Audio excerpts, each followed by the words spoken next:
Hi, my name is Oliver Decker, and I will be presenting A Bad Case of the Stripes by David Shannon. Camilla Cream loved lima beans, but she never ate them. All of her friends hated lima beans, and she wanted to fit in. Camilla was always worried about what other people thought of her, and today she was even fretting more than usual. It was the first day of school, and she couldn't decide what to wear. There were so many people to impress.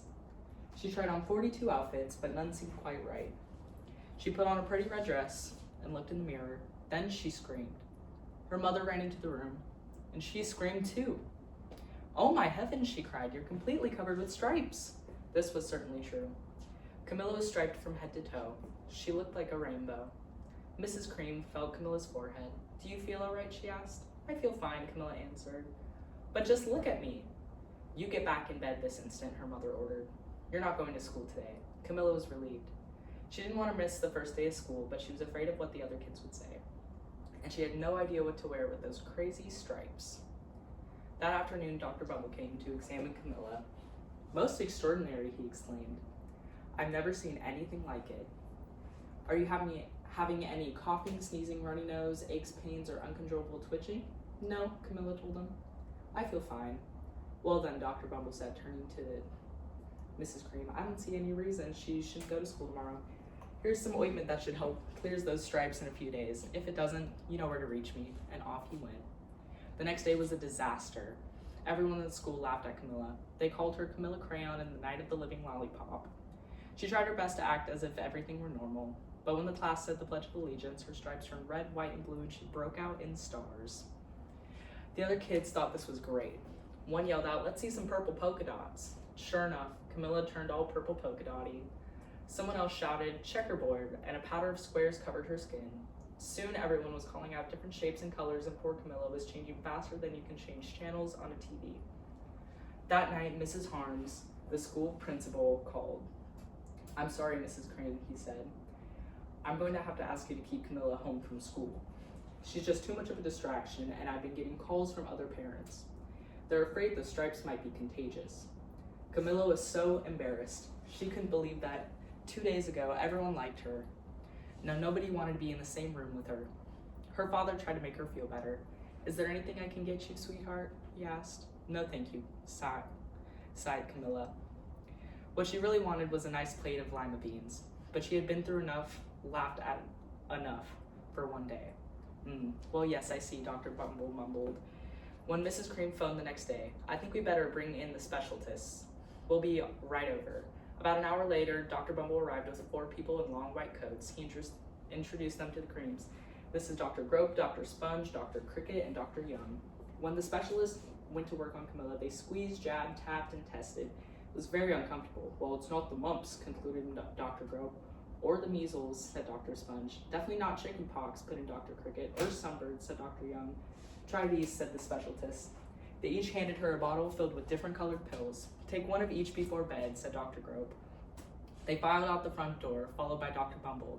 That night, Camilla took her medicine. It was awful. When she woke up the next morning, she did feel different.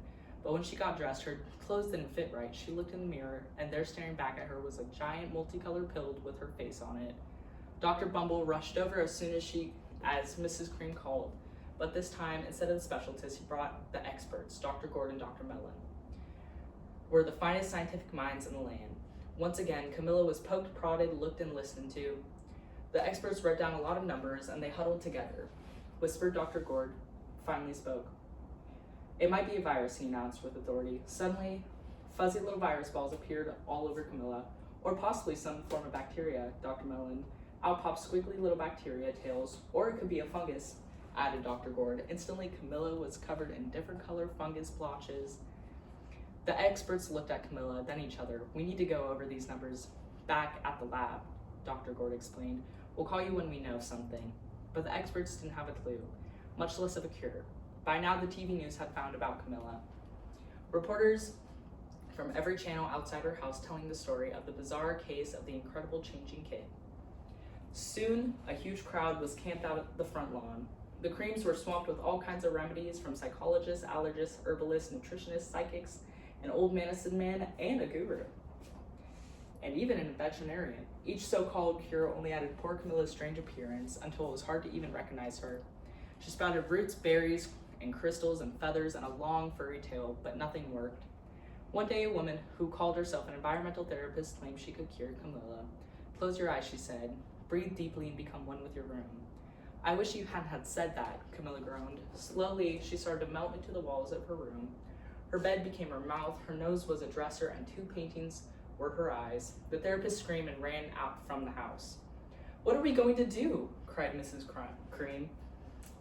It just keeps getting worse and worse, she began to cry. At that moment, Mr. Cream heard a quiet little knock on the front door. He opened it.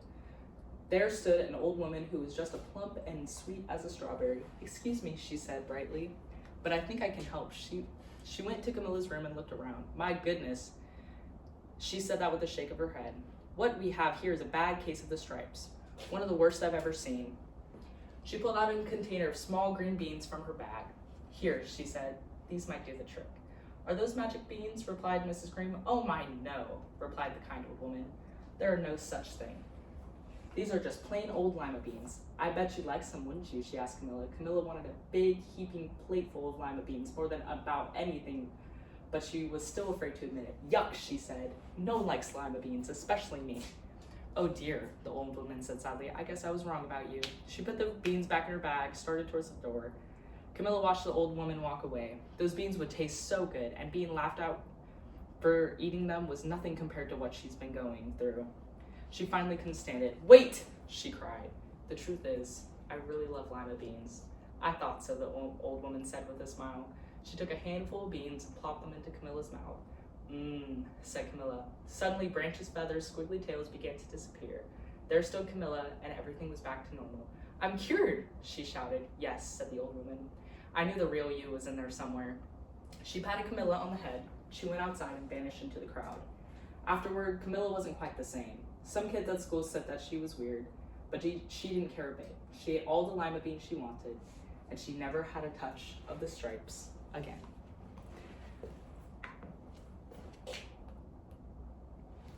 Thank you.